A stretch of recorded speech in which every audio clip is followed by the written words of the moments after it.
Hello, everyone. My name's Campbell. As you should know, if you're watching this video, men's head coach at Marist College for the men's rowing team. And I'm just here with a quick update for this week. Got a bunch of things to update our alumni and families with. And the first is I wanted to give everyone a quick recap and an update from our Giving Day. We had our Giving Day not this past week, but the week before on Wednesday, March 20th. And it was an absolutely amazing day. We raised over $100,000 for the men's rowing team from over 300 unique givers. It was a record for the program by a long shot. Last year, I think we had set a new record at a little over 70 grand. And so this was a big step up from that. And I wanted to thank, first of all, everybody who took part in the Giving Day. There were so many people who stepped up, people who were giving again, who have been a part of our Red Fox Navy team for the last 4 or 5 years. There were people who increased their giving from previous years. There were a lot of new givers, some very active advocates who were not just giving their own gifts to the team, but also reaching out to their team members, crewmates, family members. We had a lot of new family members jump in and give just a little bit. So I wanted to just give a high five to everybody who took part. It was amazing. I do want to name a couple of names. I wanted to name, first of all, our lead donors who helped us out. We had, for those of you who will remember, last year we had 2 lead givers in our first Giving Day campaign. And this year we had significant increase in the number of people who were interested in that and who stepped in to really help pour fuel on the fire for our giving efforts. Bill Zabicki, class of 66, was the first one out of the gate of the day. He was our first giver of the year. Bill's a really long-time contributor of the program. We were excited to have him on board as a challenge giver this year. That was really cool. We have a boat in the boat bay with his name on it. He's a really important leader for the team. So thank you, Bill. One of his teammates, Stan Bicchetti, class of 66, joined him. Also as a lead donor. We were really excited this year that Stan, who has been a very long time contributor to the team and a huge supporter, he has always wanted to be anonymous. And we convinced Stan this year to come out and let his name be out there and let us recognize him for the great work that he's done for the team. So thank you, Stan, for everything that you've done up till now, and including this year's gift to the team as a challenge giver. Then we had Tom Duffy, class of 75. Fred Lothier, class of 81. This was the second time that Fred stepped up as a lead giver for the program. I had the opportunity to know Fred from my previous career, and so it's been really cool to kind of continue that relationship with Fred as a Marist alum. And so thank you, Fred, for everything that you've done. We also had Joe McHugh, class of 73. Joe jumped in with kind of a cool gift in the evening of Giving Day, where he matched dollar for dollar, $3,000, the next $3,000 that everybody spent. So that was kind of a cool way to turbocharge our giving towards the end of the day and get everyone really fired up to kind of close out the challenge. And then our 2 biggest lead gifts were Wayne Schmidt, class of 1980. Wayne is a nephew of Bill Austin, Coach Bill Austin, who's very well regarded, well respected coach from our past. Bill unfortunately passed away this year, and we've been missing him a lot, missing his presence and involvement with the team. But we thank Wayne for his gift in honor of Coach Bill Austin. And then John Garrity, class of 91, also put in a large gift. So thank you, John, for contributing to the team. Both of these gentlemen were big contributors in last year's campaign, but stepped up this year, both the amount of their gift and chose to be a challenge giver and really helped us kind of push the pile. So thank you guys for everything you did. I wanted to mention a couple of other big gifts that came through. The first was Jeremy Abelli, class of 05. Jeremy contacted us in the lead up to the Giving Day. And even though he wasn't one of our challenge givers, Jeremy donated a whole set of oars to the team, which is close to $5,000 gift. So we wanted to give Jeremy a shout out and thank you for the hard work that you've done. That was an amazing gift, and we appreciate Jeremy.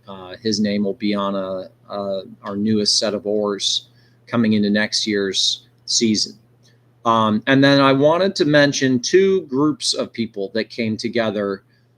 This was kind of cool, organic process that happened through Giving Day. We had two groups of athletes that wanted to give in honor of some of their classmates who have passed away, who were major parts of their experience here at Marist. So the first group was from the early 70s, honoring Matthew O'Brien, class of 72, Timothy Patrone, class of 73, and Harry Manley, who also has his name on a boat downstairs, who he was the coxswain of our 1970 freshman 8 winners of the Head of the Charles Regatta, and he unfortunately passed away a year later in 1971, but his crewmates very fondly remember him and wanted to donate in his name. So that was our first group from the early 70s. And then from the late 70s, we had another group of athletes who wanted to donate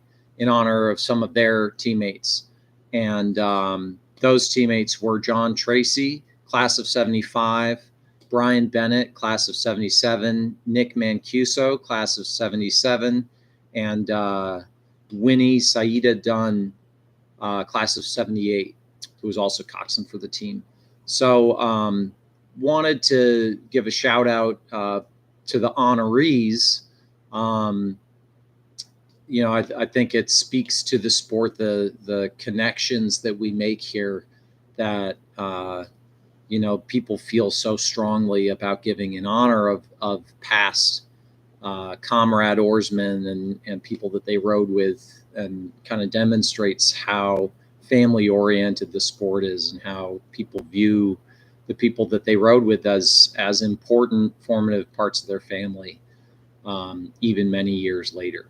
So thank you to both of those groups. I thought that was really cool. Not prompted by our giving team, those groups kind of came together on their own and said, this is something we want to do. So thanks a bunch for that. There was a competition between the teams. The competition was the largest number of donors per athlete, like the current athletes on the roster. Men's rowing came in second in that challenge to water polo. There was some grumbling about the scorekeeping of that, and that is going to be a topic of discussion as we prepare for next year's Giving Day.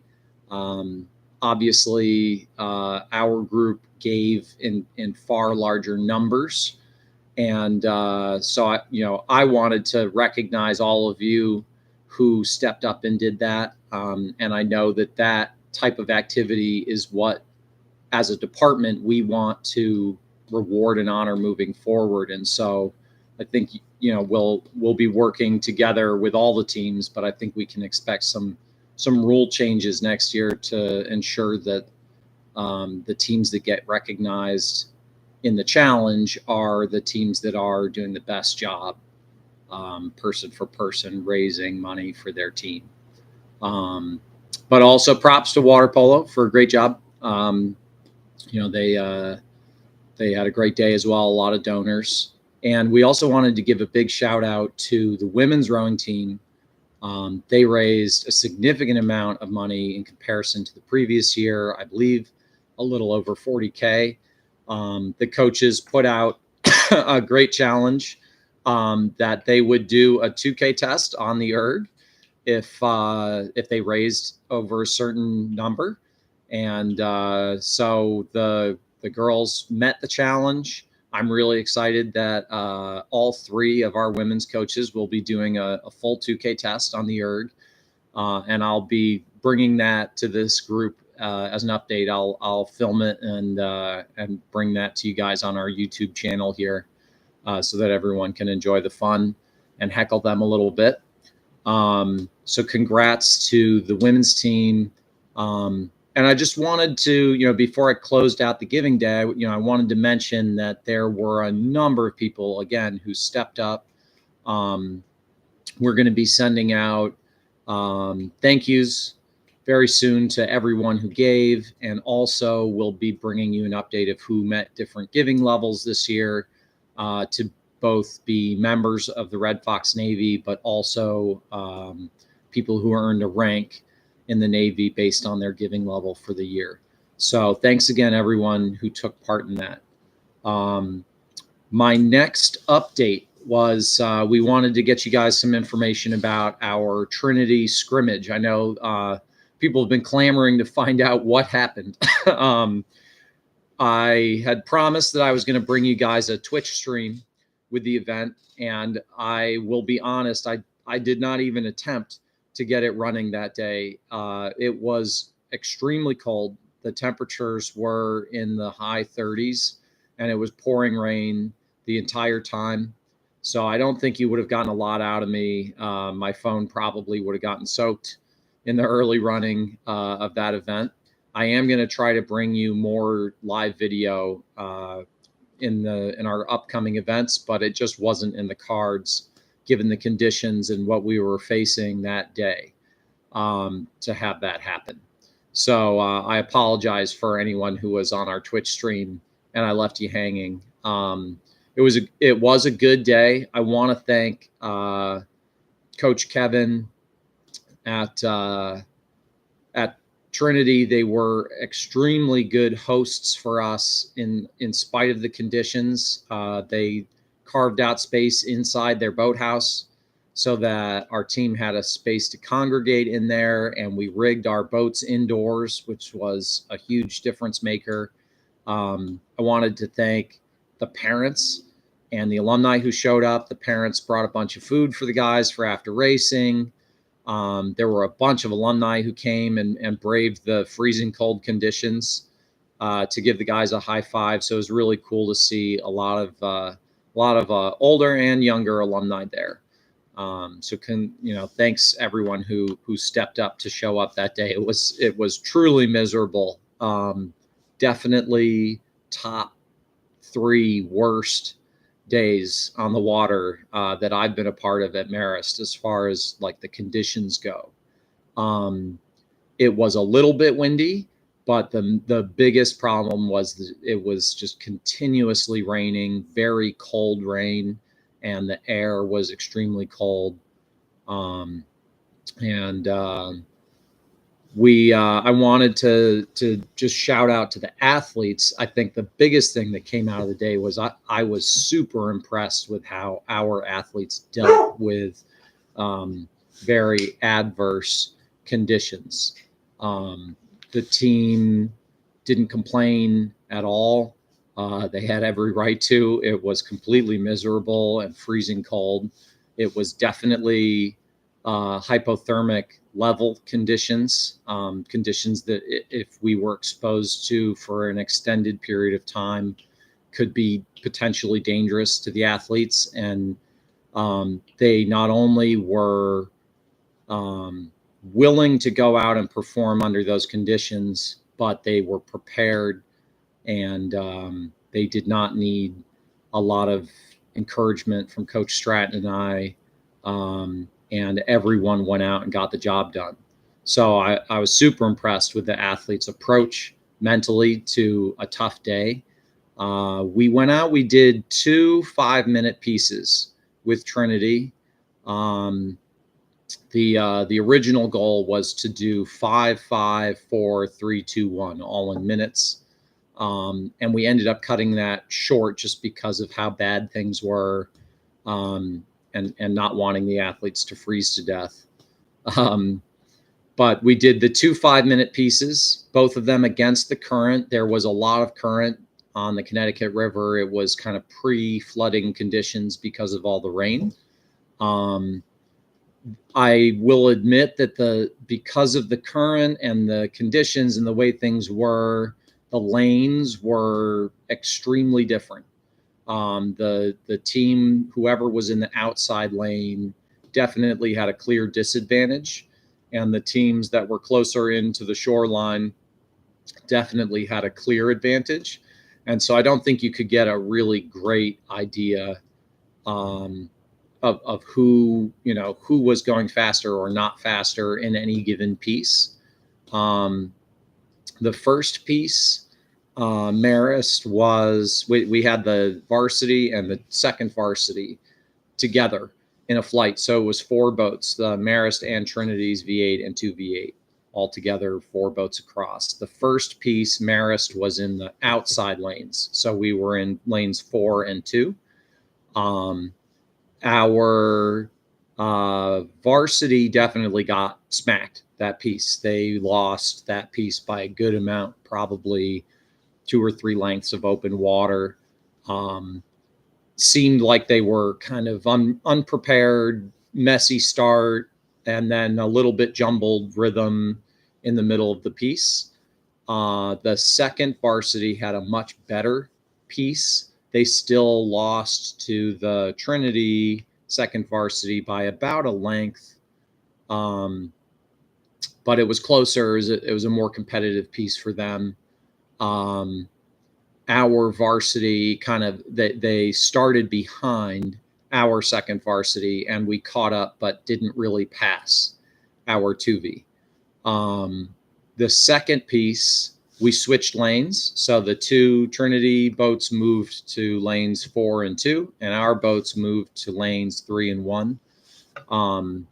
And we started the next piece.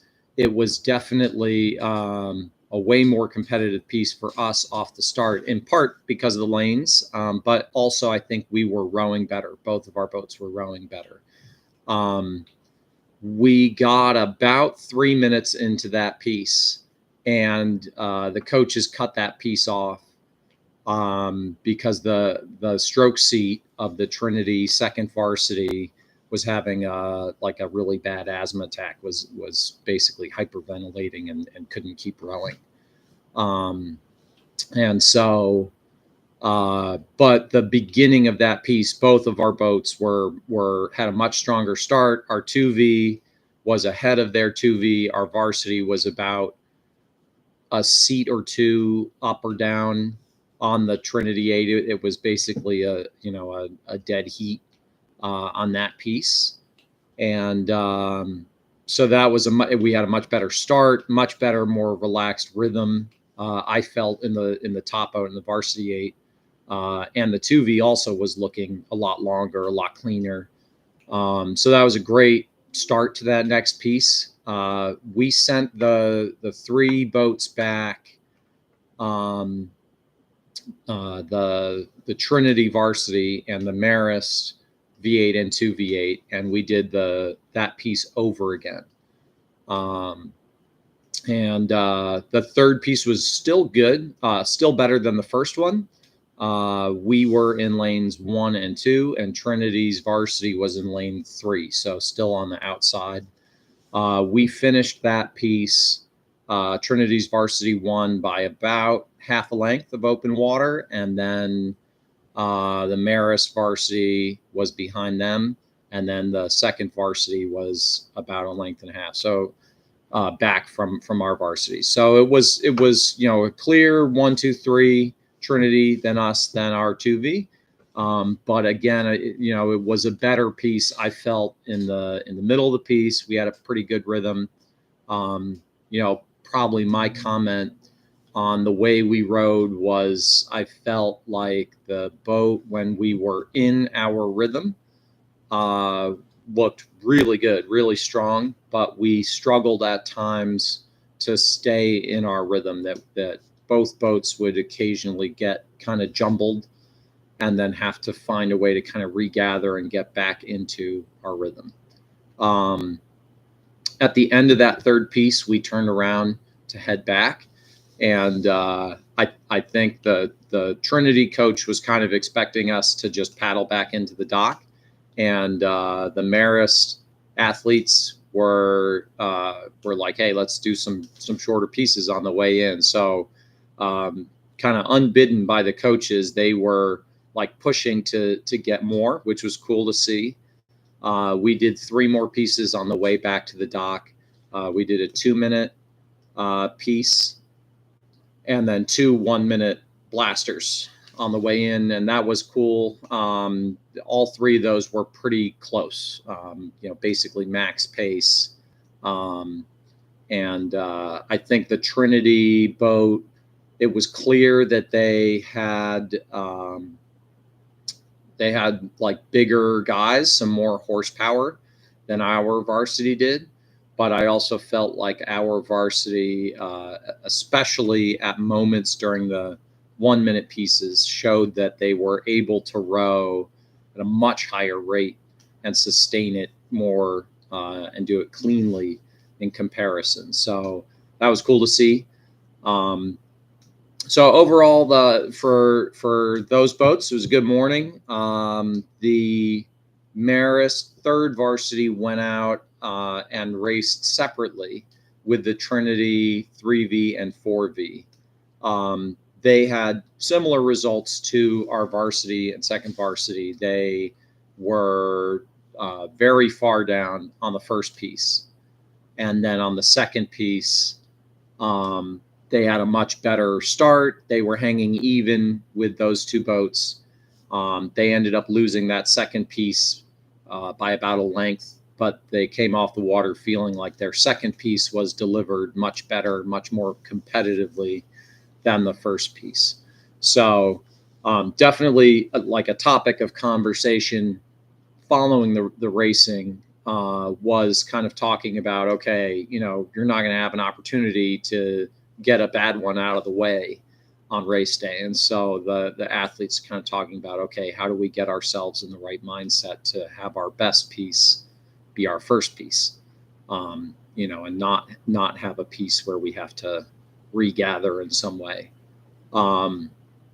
So that's the recap. We came in off the water again. The athletes were able to get inside right away, change and get warm right away. So it was a good day.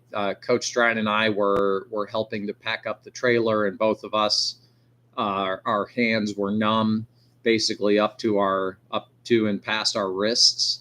It kind of just demonstrated to us how cold it was for the athletes on the water. I was pretty impressed again at how our athletes dealt with a pretty adverse weather situation. So it was cool to see that. We packed up, we came home. The kids have been off. The athletes have been off this weekend for Easter. And they'll be back today. We're going to do an afternoon practice this afternoon, Monday afternoon. And we're getting ready for MIT this weekend, which is our first official dual race. Tough to say what the result or anything will look like. I don't really like predicting results of races in the first place.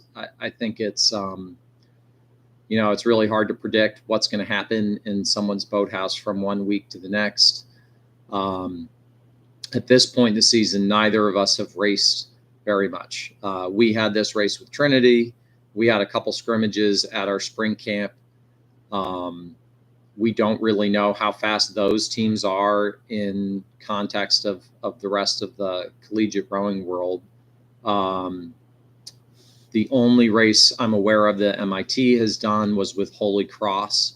They raced this past weekend, and they raced in like basically a hurricane. Both boats were barely under 7 minutes in a huge cross headwind on the Charles, which Holy Cross won, I think, by about 7 seconds. I'd have to go look at the results again, but it's I don't think that you could use that race as a fair judgment of what either of those teams is capable of. So for us, I think the goal of the week, trying to find a little bit more consistent, better rhythm in all of our boats, where we feel like we're in our rhythm longer, that we make it clean, that we're not getting kind of shaken up by conditions or other things happening outside the boat, that we're able to deliver more consistently what we want to see internally. And then I think so far we've seen a really good, really competitive approach to racing, where the athletes are going to be really aggressive in how they attack these races. And that's definitely a big key piece that Coach Stratton and I are looking for this week and in the coming 3 weeks. Regardless of result, we want to see the guys really go after it in the early going of these races and make a statement that they intend to be in the running. And so I think that's we've seen that so far this year. We've seen repeatedly the crew come back from a piece that they lost, or come back from a piece where they started down.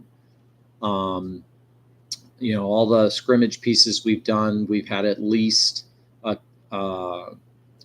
moment or two in every workout where they've been down and had to come back. And so it's been cool to see them have that resilience, and we want to see that resilience on the water on our races. So yeah, that's it. That we're excited for the week. I'll be posting more details about our race at MIT as we get locked in the coming days. It will be in the morning. I'm guessing around 9 a.m. race times. In Boston on the Charles. MIT will be hosting us right at their boathouse on the Cambridge side of the river. So thanks ahead of time to MIT for hosting again. And I will be trying to get that race live to you on our Twitch stream. I'll send out another link for that this week. Hopefully the weather will cooperate and we'll be able to bring that to you live and continue improving on that live stream product for everyone. So that's all I have for this week. Thanks again, everyone who is involved with the Giving Day. Thanks to Trinity for hosting us. That was a great workout for everybody, and I know the guys kind of came away feeling like, if we can tackle that, we can do almost anything. So that was a cool day, and we're looking forward to seeing some more of you at MIT and bringing you some updates from that. Have a great week.